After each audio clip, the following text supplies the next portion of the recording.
Chapter 25 Secrets Unravel. Looking into her hazel eyes, I scowl at her. Who does she think she is, sitting in my room on my bed like she owns the place? How did she even get in the underworld? That's when it hit me. She's in love with the prince of the underworld. Of course he would have got her in. I sigh as I begin to speak. Why are you here, I ask, giving her a blank look to show I wasn't really interested at all in her. I thought it would only be fair to tell you to step down, considering Blake is back now and he will take over the throne, she says, tilting her head to the side while continuing to smile. I look at her as if she's stupid. Did she really just tell me to step down? Did she want a death wish? I don't know if you realize this, but Blake has been out of the business for 2 years, I say, glaring into her eyes. 2 years isn't a lot for a Reaper. You are immortal after all, she says. Meeting my glare, I mentally growl as she says this. 2 years is a long time to train, and considering Blake hasn't done that for 2 years, he isn't well suited for the role of king anymore, I say, giving her a fake smile. Oh, don't you worry. I'm sure I can turn things around, she says, standing up from my bed and taking a step towards me. I stay standing on my spot, my eyes not removing from hers. And what exactly are you implying, I ask, mocking her smile. I know a spell or two from my father. He is a powerful sorcerer after all, she says. Amused, I look at her, realizing what she was implying. You're telling me that your father is Rain, I say, watching her small head nod. Rolling my eyes, I realize what's going on. Crow set you up to this, didn't she, I say, my fingers griping onto my scythe. Oh, indeed she did. All I had to do was trick Blake and he fell madly in love with me. If he comes to power, I will be able to pass the throne on to my stepmother, and I will be the princess of the underworld. Not you, she beams. I can tell she's jealous. I look at her for a moment. Doesn't she realize Crow obviously wants her children for something? I mean, she did kidnap the two of us. Aren't you forgetting something, little witch, I say, walking over to my dressing table, watching her through the mirror. And what on earth could I be forgetting, she says, crossing her arms over her chest. I sit myself down on my black satin stool and spin around to face her. Crow doesn't want you. She did kidnap me and Blake after all, I say, watching her eyes grow wide in shock. So the little witch didn't know this vital piece of information. Well, the secrets are all unraveling now, aren't they? Oh dear. Did Daddy forget to mention that vital part in your plan? I say, mocking her tone of voice from earlier. Her face turns red. Instead of answering me, she turns around to leave. Swishing my fingers in the air, the door locks. Oh, I've learned a few tricks without my scythe, you know, I say, standing up, looming over her mortal body. Your mother doesn't need you, she beams nervously. I laugh at her as she says it. The girl is just a puppet. I suggest you remove Blake from that spell of yours before I have to do it the hard way, I say, the fire returning to my eyes. She scoffs as I say this. You can't break the spell. Only the person who cast it can, and I won't do it even if you paid me, she says, thinking she's smart. I arch an eyebrow at her and start to twirl a piece of pitch black hair around my finger. I do believe you are looking at a Reaper who has the power to take away your soul. If I do this, all the spells you have ever cast will be broken. So what will it be, the easy way or the hard way, I say, daring her to give me her cocky answers now. She gulps as she looks me in the eyes and sighs. She begins to chant something and then looks back up at me.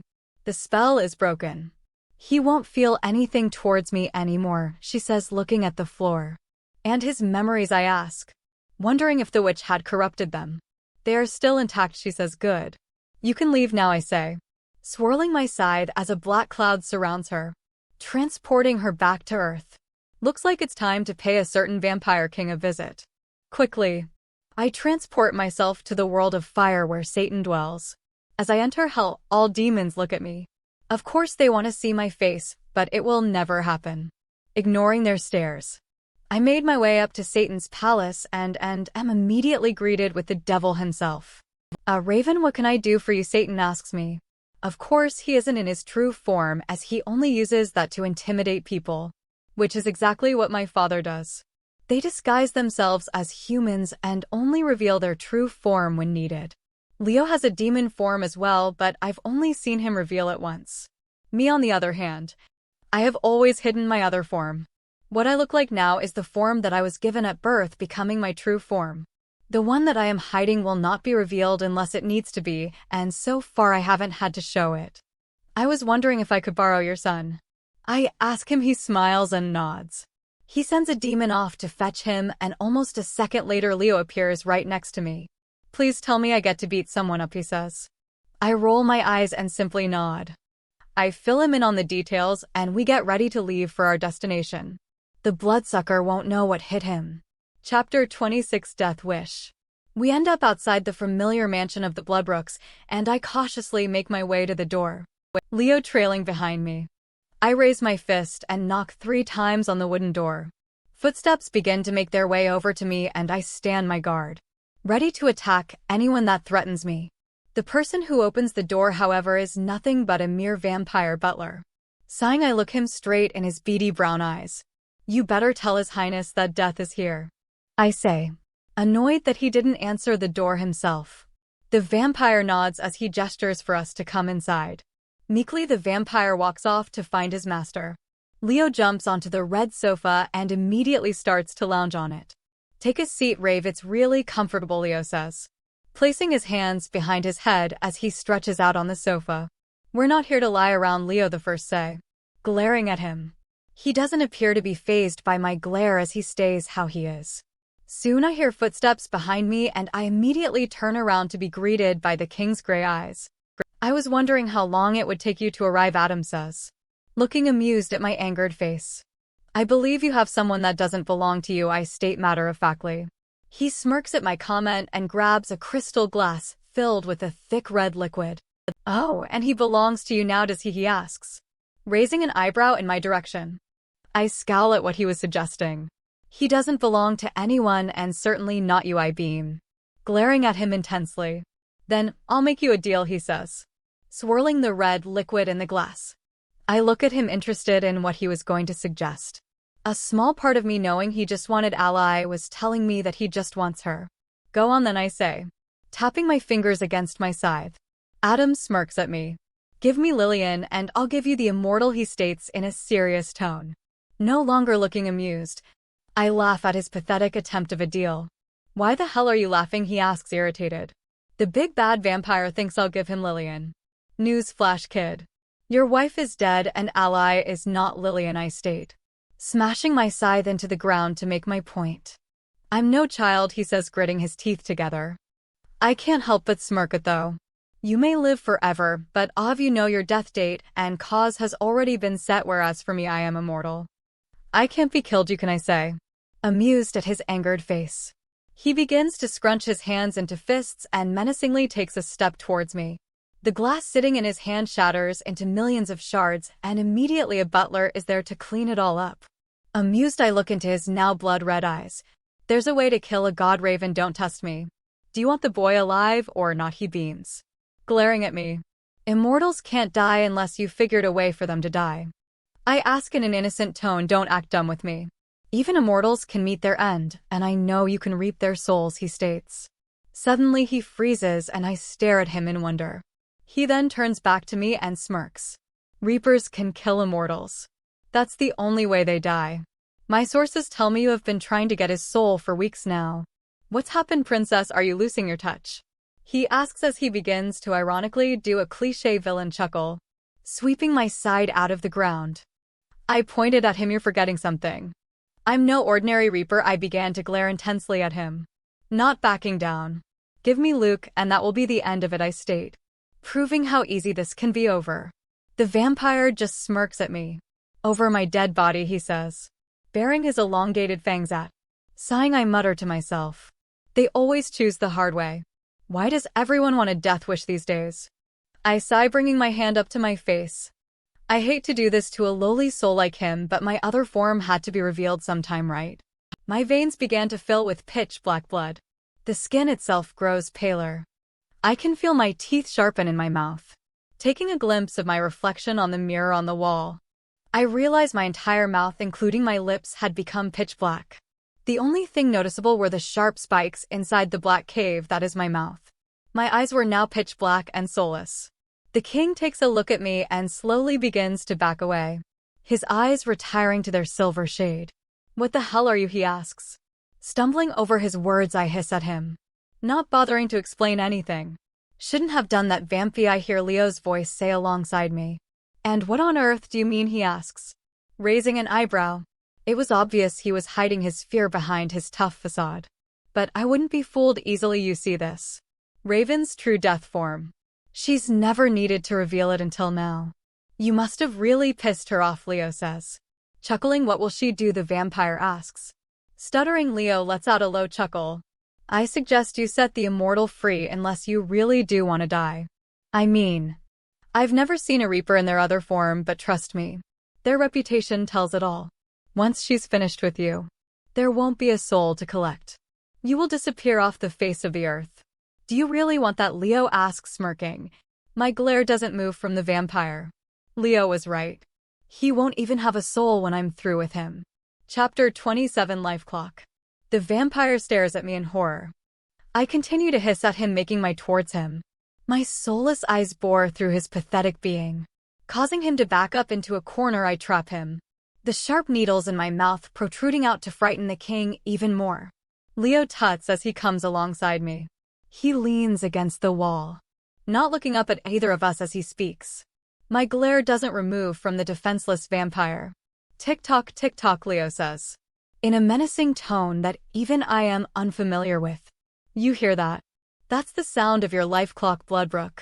Oh, and you see that in front of you, Leo says, bringing the vampire's attention to me.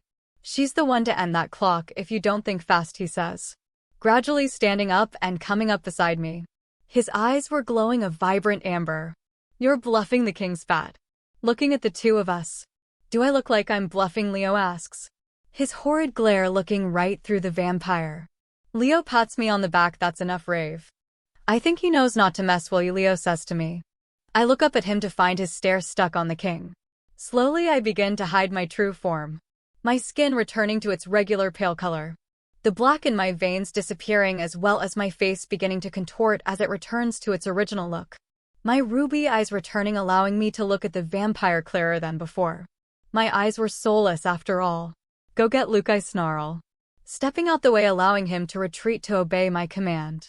He rushes out the room, and I hear him conversing with a member of his staff. Then the pitter-patter of their feet echoes down the long stone corridor as Adam returns. Horrified, he stands at the other side of the room as a servant brings Luke up to us. His head is down, meaning he doesn't even know we're here for him. I let out a low cough, causing his head to rise. He looks at me in amazement and surprise. Raven, he says, shocked. I give him a small firm nod as I beckon him to come towards us. He obediently obeys, now standing next to me. I observe his exterior. That bloodsucker tortured him. He's got dry blood on his face as well as a swollen eye. What did you do to him, I say in a low tone, turning to the king, scared. He backs up against the wall, ignoring the question. I run over to him so quick that I become undetected, only to be noticed when I slam his back into the wall. Pinning him in place, tell me, I yell in his face. Observing the horrified look in his eyes, I needed answers and the boy wouldn't give them. Adam spat, glaring at me. I push him harder into the wall, causing a moan of pain to escape his lips. Next time you want answers, find them out for yourself instead of through others, I say, whispering it in his ear as I ruthlessly drop him to the ground. I turn away from him and gesture to Leo that we are leaving. He guides Luke to the exit, and just as I myself am about to leave, the king chokes out a few words. This isn't over. I'll get my revenge on the battlefield, he states, trying to get himself upright. I smirk at his pathetic choice of words. You can try, I say, as I walk away, leaving him speechless. When I walk outside, I find Leo taking one of the Bloodrook's cars. He smiles at me as he sees me leave the mansion, gesturing for me to get in the front seat next to the driver. The driver, of course, was Leo, with Luke sitting in the back seats. Let's go, Raven. I've always wanted to drive one of these, he beams, buckling himself up in the front seat, due to me mostly not wanting to argue and the fact that he was determined to do this. I silently slide into the seat next to him, not bothering to pull the thin strip across my body known as the seatbelt, as it would be useless anyway. Leo pulls down the clutch and slams his foot in the pedal, speeding out of the estate. Luke's eyes widen as I stay emotionless. It's not like any of us is going to die in this car after all.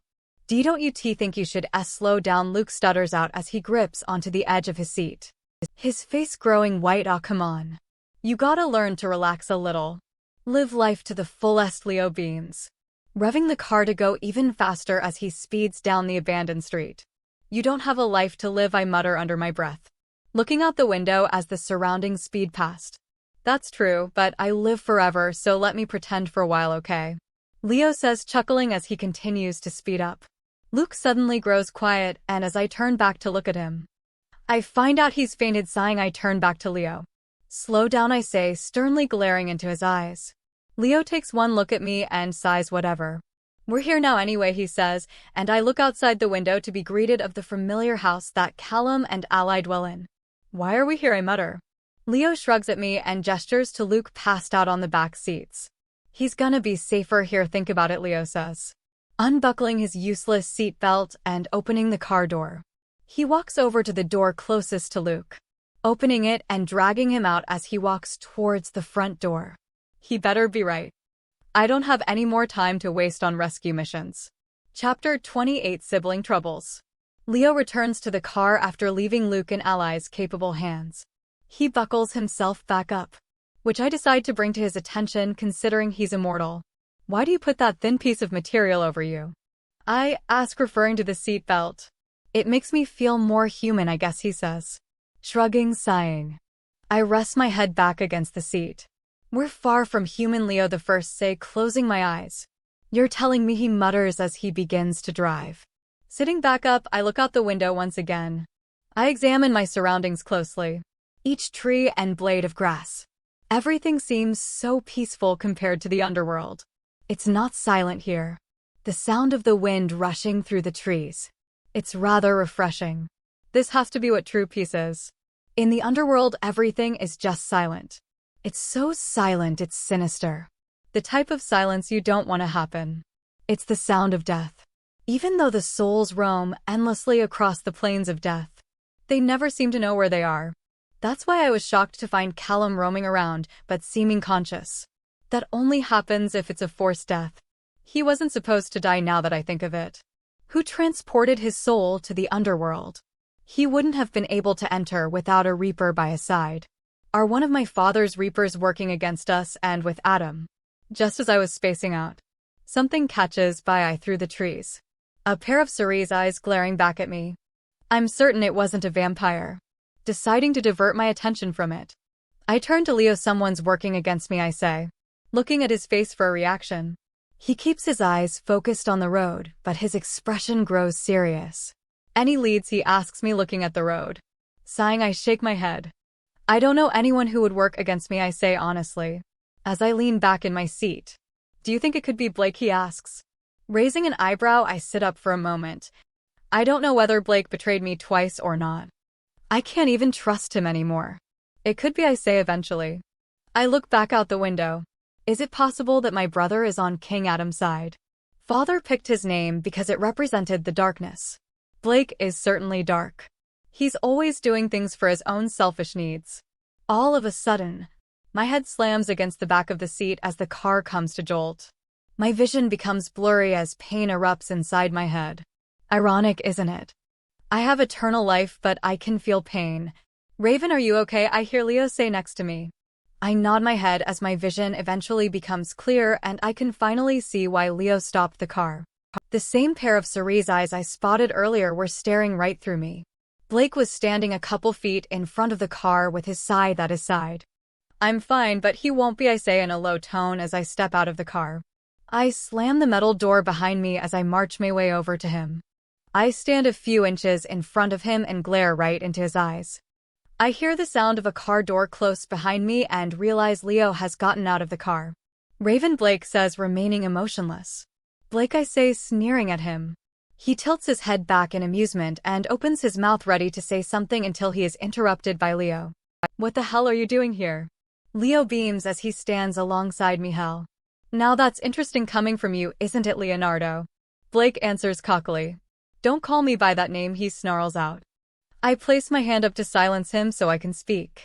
Answer the question, brother, why are you here? I say in a sinisterly low tone. I believe you freed me from the spell I was under by that which, he says. looking into my eyes, crossing my arms over my chest. I nod. Only idiots get trapped under a spell, I practically spit out as I glare at him. Why are you still mad, he asks, raising an eyebrow in my direction. Did you actually just ask that, Leo says, letting out a low chuckle. Man, you are stupid, he says, his eyes now glowing a vibrant amber. Oh, I'm the stupid one, Blake says, rolling his eyes. I glare at him as he does this. Leo takes a step towards him, but I grip onto his shoulder. His eyes stop flowing for a moment as he looks at me with confusion. I just shake my head to imply I don't want him to get involved. He nods and takes a step back instead, his eyes gaining their glow back as he glares at Blake alongside me.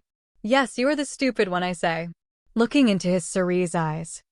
I don't want to stand in front of him anymore. I can't stand even being near him. I swiftly turn around, grabbing Leo's wrist as I begin to walk back towards the metal death trap of a car. So what, you're just going to leave? Blake says behind me. I stop for a moment and turn to face him one more time. Yes, I am just going to leave. There are people who actually value my presence, and at the moment I value those people more than you. They chose me, they never left me, importantly. They will never abandon me like you did. Not even for a day, never mind 2 years. I don't want to see you ever again. What you have done is unforgivable. Goodbye, Blake, I say, finally walking to the car and getting in. Once Leo was sitting in the driver's seat, I click my fingers so that a black smoke consumes the car, ready to transport us to the coastal region. The last thing I saw was the look of sorrow in Blake's eyes, and for once, I didn't care. Chapter 29, Coastal Region. When I next open my eyes, the sight of the golden sand and deep blue sea fills my vision. The sound of the waves crashing against the smooth pebbles on the beach echoes throughout my ears. The car was now placed in the middle of the beach. You couldn't get us near a road, could the rave? Leo says, sighing. Shoving him in the side, I glare at him. Quit your moping and start the car, I tell him. He turns the key and attempts to rev the car, however the engine creates a rumbling sound and then cuts off. That doesn't sound good, Leo announces, just as a thick black smoke makes its way out of the car's bonnet. Just leave the car. We don't have time for this, I say in annoyance. Leo turns to me and lets put a gasp. I can't abandon my baby, he cries, hugging the steering wheel. Rolling my eyes, I turn to the window. The sun was heading down already. Looks like Apollo, the sun god, was setting the sun already. Deciding to get out of the car, I shove open the metal door and slam it behind me, ignoring Leo's whimpers about the car.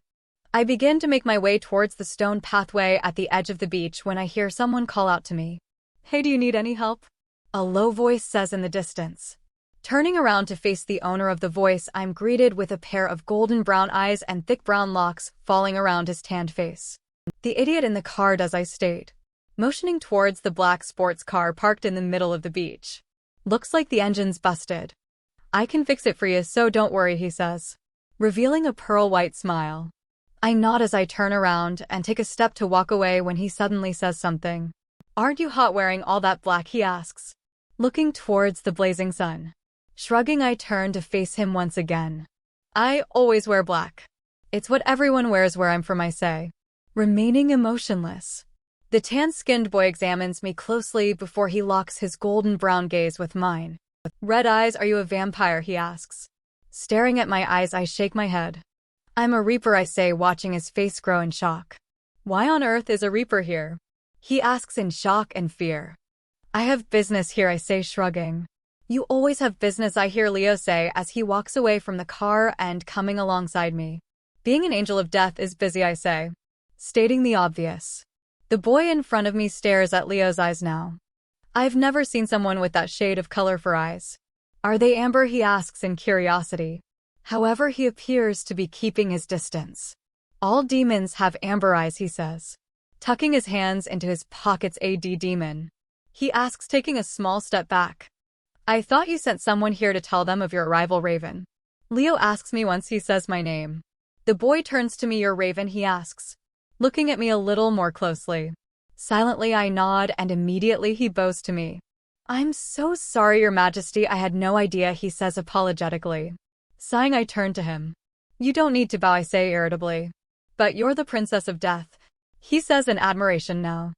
I guess your shapeshifter did make it here then, Leo says. Watching the boy's actions, I'll fix your car up for ya. "I'm Mason, by the way," he says, smiling. "Where's Cora?"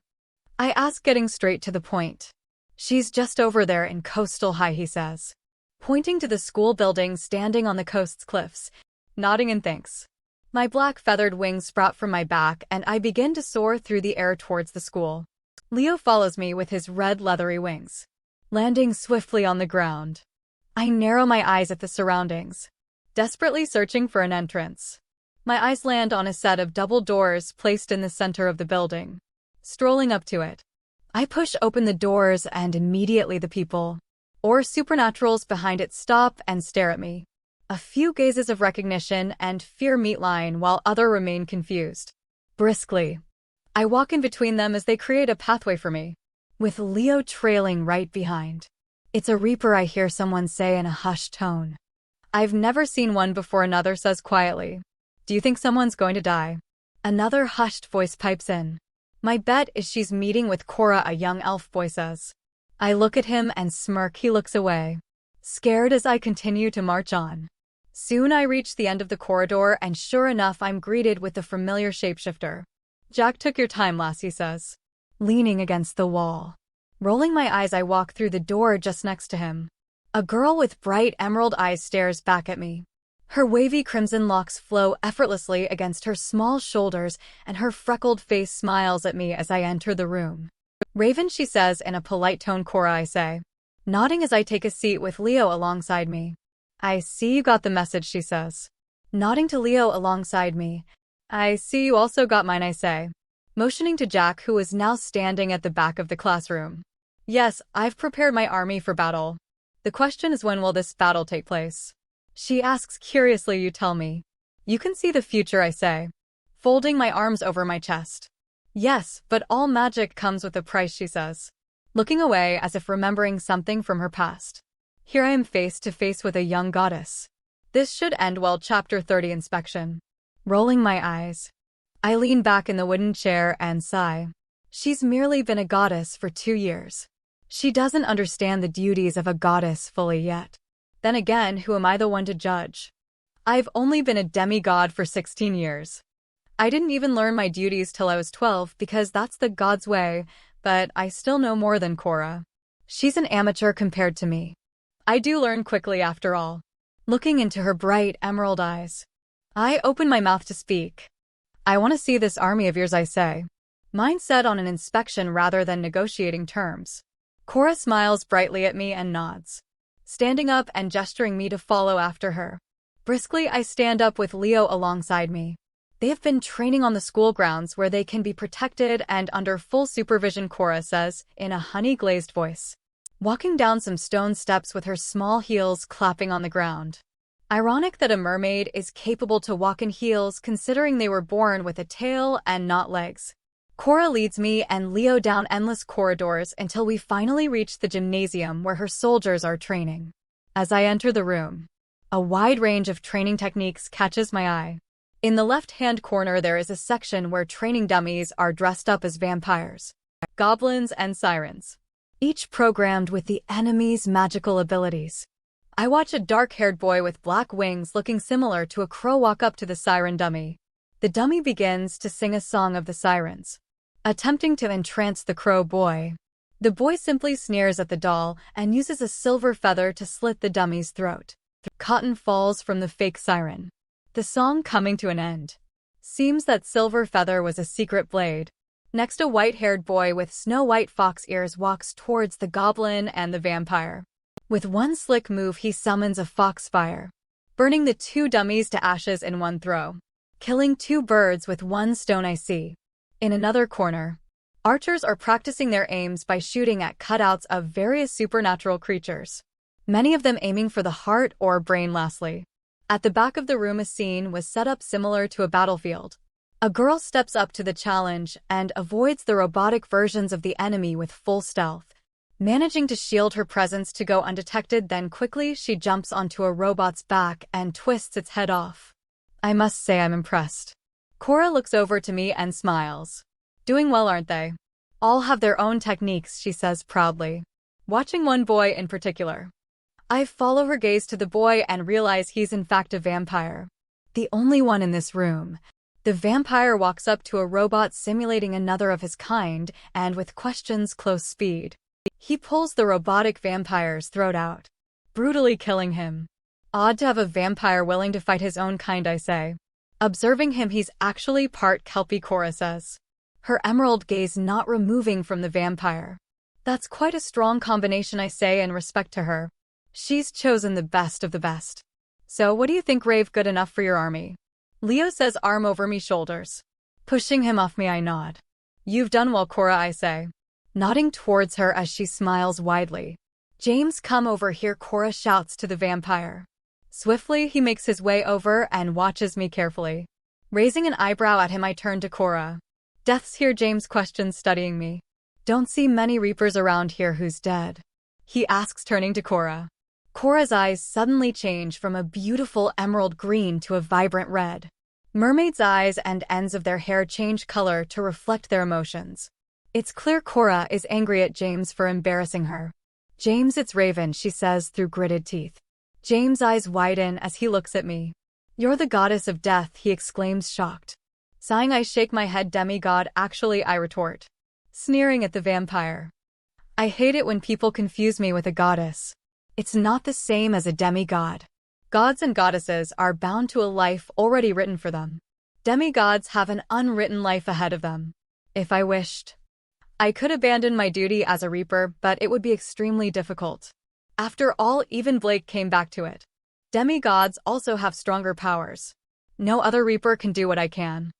I can reap a soul and revive it if I wanted. That's how I brought Callum back to life. I knew his soul didn't belong in the underworld yet, so I returned it, whatever he says. Turning to walk away just as Cora grabs his shoulder, swinging him around to face her. Cora immediately swings a punch into his porcelain face, knocking him out cold. Leo and I marvel at the goddess, looking at her in awe. Cora rapidly shakes the fist she used to pinch James, now bright red, up and down in the air. I can't stand it when he tries to be a smart arse, she says. Smiling apologetically to me, I nod in appreciation. She was looking out for me because demigods aren't exactly very popular. In fact, demigods are loathed by some because of their abilities to write their own destinies. People like Mother. So, shall we return to my office where we can discuss further details? Cora asks, opening the wooden door. Without saying a word, I walk through the door and down the corridors, up the stairs and back into Cora's small office. Hey, things are looking up for us, Rave. The coastal region is more than prepared to fight, Leo exclaims, smiling proudly. Now it's just the other regions, I say, sighing. Leo raises an eyebrow towards me. What do you mean? He asks, confused. This is just one region, Leo. We still have to go to the desert region and speak to the Egyptian gods, then we have to make our way to India and speak to their gods, and even all the way to China. Our work is barely done, I exclaim. Slouching in my seat, well, where to next, he asks, anticipation hidden behind the amber glow in his eyes. We're going to the native region next, I say firmly, turning back to the sea goddess. Chapter 31, Native Country. Is there anything you would like to suggest for training before you leave? Cora asks as she walks Leo and I outside. Not at all. You're doing a great job, Cora. Just focus on eliminating as many vampires as possible. Those siding with the king anyway, I say, thinking of the innocent vampires that may be affected. I've also got a quick question, she says, stopping in her tracks and turning around to face me. I believe this war is gods against supernatural, yet won't you have supernatural beings siding with you? She asks in a small voice. It's true, the war is against supernaturals, however the whole supernatural race is not all guilty. Those that wish to stop the Vampire King have contacted me and chosen to side with me, which is why I must got to more regions to review the training. Right now the coastal region is doing a fantastic job and no guidance is needed. I'll keep in contact and make regular visits. Until our next meeting, I bid you goodbye, I say, summoning my ruby scythe alongside me. Rave, what about my baby? Leo cries, pointing to his car with the boy we met earlier alongside it. Keep the car. We don't need it, I tell the boy named Mason. His eyes light up as I say this, and he smiles in appreciation, waving goodbye to us as I swirl my scythe in the air, transporting us to the native country. Soon we come surrounded by tall trees, blocking out the burning sunlight. The creatures within the island decide to stay hidden as we walk by. The soil beneath us makes a small squelch sound as we walk along. The sound stops as we reach hardened mud, forming a path created by the local native tribe. The tribe living on this island are descendants from the moon goddess. They call themselves the Eternal Moon Tribe. In fact, they are all werewolves, however. Their chief is the person I aim to talk to. I'm looking for a certain native god who I believe has the power of a great warrior that wild help aid us in battle. I'm looking for Ahayuda Achi, the native god of war. Ahayuda and Achi were once brothers, the twin gods of war. No one truly knows what happened to Achi, but his brother Ahayuda became a great warrior, becoming the native god of war. He adopted his brother's name, so he wasn't forgotten, and now I must seek out his guidance in the war. Bit creepy, don't you think, Leo says, watching a strange bug wiggle its way in front of him. Deathly pincers pointed right at him. You're telling me the son of Satan can't handle an incy-wincy bug? I ask, raising my eyebrow at him. And not at all, it's just... Leo begins to stutter before I interrupt him. You're not going to die, Leo. You're a demon after all, I say, rolling my eyes. Oh, right, yeah, I am. Welcome back, Captain. I say sarcastically as I march on towards the tribe's camp. Soon, smoke emerges from the branches, revealing the tribe.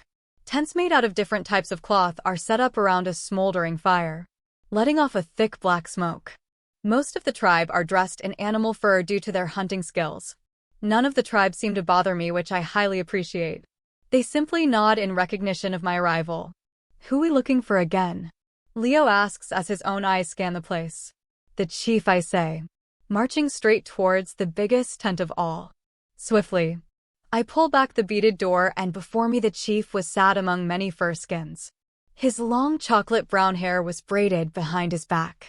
Reaching the floor, Raven Reaper, the chief says, his dark brown eyes meeting mine. Chief, where's the native god of war, I ask, getting straight to the point. He wishes to not be found. War causes peril and destruction. You, the demigod of death, will bring more peril to this world than you know, he says, pointing a finger at me. Scoffing at his preposterous statement, I cross my arms over my chest. Chief, let's not talk nonsense. Tell me where he is, I demand. Taking a step towards him. You are but a child, Raven. One blessed with incredible power. There is beauty in it, but also a great evil. Taking the lives of the living is not a game, my child, he says in a stern tone. I am no child, I beam, daring him to retaliate. To my surprise, he does. No adult would start a war over a childish king. No adult would endanger the lives of many people. No adult would destroy the bond between the races. That is exactly what will happen if this war comes to pass. The chef bellows, standing up and giving me a piercing glare. I had no other choice. The savior has arrived. The king threatened her life more than on one occasion. And you could have chosen many paths. Paths that would lead you to glory. Yet the path you have chosen leads to destruction. Listen to me, Raven, if you do not win this war, vampires will never be the same again. But if you do succeed, the respect built up towards the vampires will be shattered. People will fear them more than ever, and it is your job to fix this. The chief bellows once more. Speechless, I stand there frozen. Was the chief right? Am I doing the wrong thing? But Korra foretold a war will pass. The future cannot be changed. Once the fates decide what will happen, it can never be changed. Their decision is final. Then what can I do to fix it, I say in a voice so small. I'm shocked the chief could even hear it. A bond between good and evil will fix this.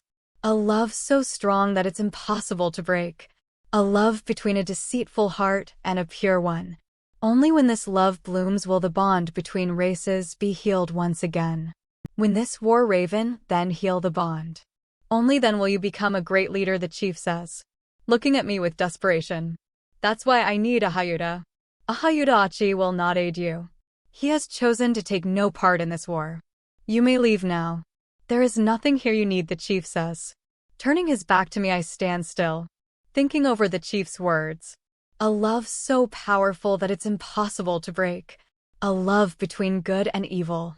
A love with a deceitful heart and a pure one. Who on earth could he be talking about?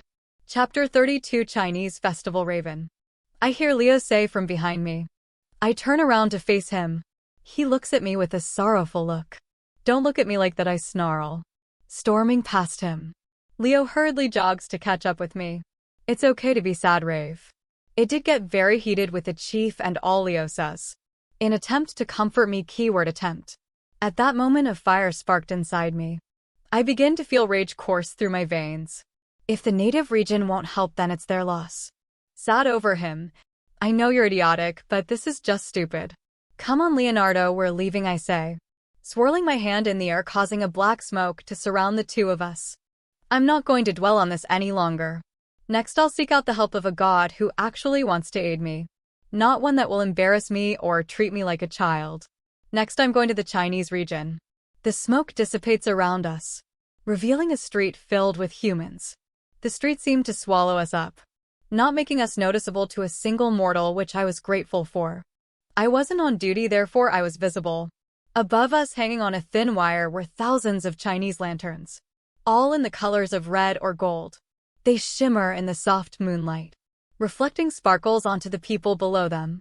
In the middle of the street was a parade. Chinese dragons ranging from silver to gold were bouncing around the street as men below them danced to the sound of beating drums ahead of them. People were dressed in extravagant clothing, attracting the attention of the people surrounding them. The outfits were all red with gold detailing on the edges, however. In the middle of all of them was a woman dressed in a long blue silk kimono with silver detailing scattered all over the fabric. She was representing a certain Chinese goddess I knew all too well who she was dressed as. Kuan-Yin, goddess of mercy. The precise goddess I hope to avoid throughout this trip. Don't get me wrong. Kuan-Yin is an amazing goddess, but not exactly ideal in my situation, especially after declaring a war. She refused to attend the meeting I held with the gods to introduce Charmaine. In fact, she was astounded that the goddess of harmony was aiding me in this war. If only she could understand the situation our poor angel goddess was going through. Besides that, I'm here to talk to Quan Ti, the Chinese god of war, unlike the native god of war. Quan Ti agreed to aid me ahead of time. All I have to do is find him. Scouring the streets for a certain gift shop, my eyes finally find it, the Lucky Duck. The shop that an old Chinese man looked after. Just behind this shop is a shrine that houses the Chinese gods. Only certain people know of their existence, and in fact the old man that they recruited to be the gatekeeper to their domain is an ancient dragon master. In other words, he's the original Chinese dragon from the ancient years. Entering the shop, a bell dings above us, alerting the dragon master of our arrival. Immediately, he recognizes the two godly beings in front of him and opens the gate to the shrine. Stepping through the golden portal, I find myself inside an old wooden shrine. It looks sort of run down. This was the place the Chinese gods called home. The underworld looks like paradise compared to this place. Even hell looked 1,000 times better. Cautiously, I creep around the corner just as the wooden floorboards begin to creak beneath me, bringing a set of footsteps towards us. Soon I see two gods in front of me, the one I had been looking for and the one I had been trying to avoid. Quan Ti stands before me in his scarlet attire. He has a chainmail breastplate, shoulder plates, and a silver helmet over the scarlet fabric underneath. His emerald eyes held the fire of war in them as he strokes his thin black beard. Kuan-Yin, on the other hand, looks at me with horror. She of course knows the reason of my visit. In her long satin pink robe, she shakes her head with disappointment, her shiny black bun bouncing as she shakes from side to side. Sighing, I turn to Quan Ti. So I've come to discuss the matters of the war at hand, I announce, causing the fire in his eyes to brighten up. However, Kuan-Yin interrupts, her piercing silver glare going right through me. You're not actually considering this war, are you? It's absolutely absurd. And your father thinks you can take over the underworld after this. If it was my decision, you'd be the last person I'd consider for the next heir, she says, looking down at me with disgust, rolling my eyes. I turn to face her. If you haven't noticed, I'm one of the most skilled reapers known to reap, meaning I'm very capable of taking over the underworld. I'd hate to have to take a god's soul, so I suggest you stay out of my way, I snap, causing another glare to come my way. It's impossible to reap a god's soul, she says, folding her arms over the satin material draped over her body. You and I both know that's not true, I retaliate, returning her glare. I turn my attention back to the god of war now. Do I have your word that you will back me up in this war? I ask, my eyebrows raised at him as I impatiently wait for his answer. If it's a war, I'll be there, he says. the fire igniting within him. Nodding, I turn around to face Leo. Just when I open my mouth to speak, the goddess of mercy pleads out once more. Think of the destruction, Raven. Think of the devastation it will cause. She cries out to me. I turn around one final time to face her. If it means years of peace to come after it, a little devastation is worth it, I beam out, and after those final words, Leo and I disappear to our next destination. Chapter 33, Beyond This World. If I'm honest, this war is starting to get to me. As much as I try to pull off my whole don't-care facade, inside my world is crumbling. Ironic, that isn't it? Usually words don't have any effect on me. What was that human saying? Sticks and stones may break my bones, but words will never hurt me. The harsh reality is words will always hurt you. You just don't show it if you show it. Things grow worse. The bully torments you if they find you upset or crying. Logically, physically, words can't hurt you. Mentally, they can for me. I build a brick wall up to keep those outside to stay like that. I don't let anyone in or show them that they get to me. However, things are changing. For example, I couldn't care what that bloodsucker king could say. Yet ever since I've met that immortal, my world has been turned upside down. As if being raised by gods wasn't strange enough. Luke's words always seem to affect me. He's made my emotions return, which took me years to burrow at the back of my mind and lock up. The chief telling me that I wouldn't receive the help I needed set me off first. For starters, since when has a god of war refused to take part in a war? It's their art, what they're most skilled at.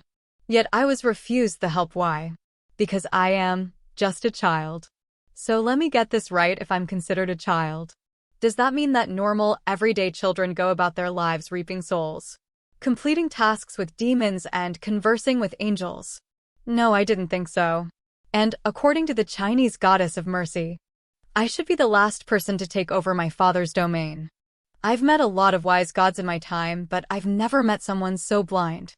I want to scream my heart out, but the truth is I can't. I have to bottle all these feelings up inside me. The key part of being a leader is never let the enemy find or see your weakness. If I had shown that they had gotten to me, they would have won, and I, Raven Reaper, will never let anyone win and leave me the loser. It's just not how it's done. Even Leo knows I never back down from a fight. So canceling this war is the last thing on my list. All this thinking manages to distract my path to India. Instead, Leo and I end up in a place even I don't know the name of. Looking around, we're surrounded by golden sand. But I'm positive we aren't in Egypt. Looking out at the horizon, I notice a clear blue sea. However, it appears to be miles away, and sand is all that is visible. At the coastal region, we ended up on the coast at a beach. However, this is far from a beach. It was a sandy island in my eyes. How could I let myself get so distracted that we would end up here? Shaking the thought out of my head, I look to Leo and shrug. Just when I was about to transport us back on course, a green mist shrouds the golden sand, surrounding us and blocking my usage of power. Immediately, I spin myself around and meet a pair of two dark green orbs, sneering at the woman in front of me that was supposed to be called my mother. I brace myself by brandishing my scythe in front of her. Crow lets out a devious laugh that causes Leo and I to look at each other with a confused look plastered on our faces. The wind whips past me, pulling my hood down so that my face was fully revealed to everyone around. My mother could now clearly see my skull. Crow clasps her hands together enthusiastically while her eyes peer at every inch of my face. "You have grown up so beautiful, my dear Ravenna," she says, taking a step towards us but not stepping past the green mist. "Put your scythe down, dear. I've been working on this little mist for a while and it blocks all your powers," she says, tilting her head as she smiles, grunting. I throw my scythe to the ground and glare into her clouded eyes. "What do you want, Crow?" I ask, pinching the bridge of my nose in annoyance. "I just want to show you what you're truly capable of, my dear," she exclaims, twirling her hands in the air.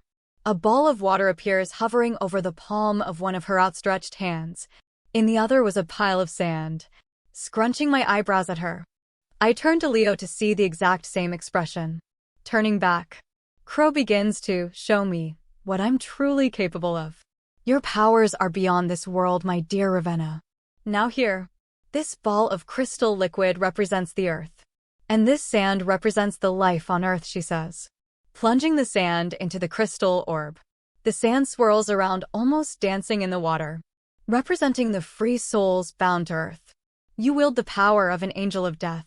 While life down on earth continues on, you can end it at any time, she says, pulling out a handful of sand. Once the sand is plunged out of the crystal waters, it grows dark and lifeless, clinging to Crow's hand, slowly making its way to the floor. And you see this, Crow says, pointing to the sliding sand heading for the sandy floor.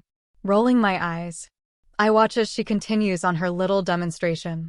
The ground is the underworld, my future domain. The beauty of being an angel of death is that you can trap these souls in the underworld without ever allowing them to move on, she says, a devious grin creeping onto her face. Leo grows bright red in the face as he speaks up. Now you listen here, Crow. The circle of life revolves around reapers, angels and demons. Without us, the balance of life is thrown off. You can't just keep souls in one place, Leo beams, the fire inside him feeding on his anger and hatred towards Crow. The circle of life. What nonsense! Crow breaks into a fit of laughter at Leo's statement, which just adds wood to the fire. Leo's glare focuses on Crow's dark green orbs, deciding to break up this little staring contest. I speak out in a dominant tone. Look, I don't need you to tell me what I'm capable of. I know all too well what I can and can't do, I say, snarling at Crow. Ah, but my dear, your father hasn't told you your full capabilities. Crow thrusts the hand with the glippy sand back into the water bubble, causing it to float and dance around the clear substance. You can bring back life as well, I know, I beam, getting fed up of her pointless chat. You don't know this, Crow says, propping her moss-green nail into the bubble, bursting it immediately, causing the sand to come crashing down to the ground. That's when I look at her strangely. That water ball represented the earth and the sand represented life. The floor especially represented the underworld. Now, if I'm looking at this right, my mother is telling me I can destroy the world in an instant and bring all souls to the underworld. When I finally decide to speak up, I realize my voice comes out as barely a whisper. What hasn't he told me, I ask, wanting to know what my father has been keeping from me. My dear sweet child, your father has been keeping a decade of knowledge from you. You see, my dear, before you were born, I was cursed with a dark magic by none other than my dear Rain. He promised me a child born of dark magic would one day possess the power to destroy the world. Your father called it a curse, but to me it was a blessing. You are powerful, my dear Ravenna. You have the power of life and death. You have a free spirit and the powers of a god all wrapped in one. However, once you were born, you took away the spell that was put on me, meaning dark magic runs through your veins. In fact, you don't even need to use your scythe to unleash your full power. You are the demigod everyone fears, and the one everyone wants to be on your good side. But no one knows what you truly possess. You can practice the dark arts, my mother says, clasping her hands together in excitement. I look at her deep in her eyes. She isn't even lying. All her eyes hold is the truth. If a curse that powerful was put on my mother when she was with child, it would have taken most of Rain's power away. What was he expecting of me? What does my mother expect of me? And most importantly, why was this kept a secret from me for over a decade? What is my father afraid of? Is it possible that I'm the source of his fears?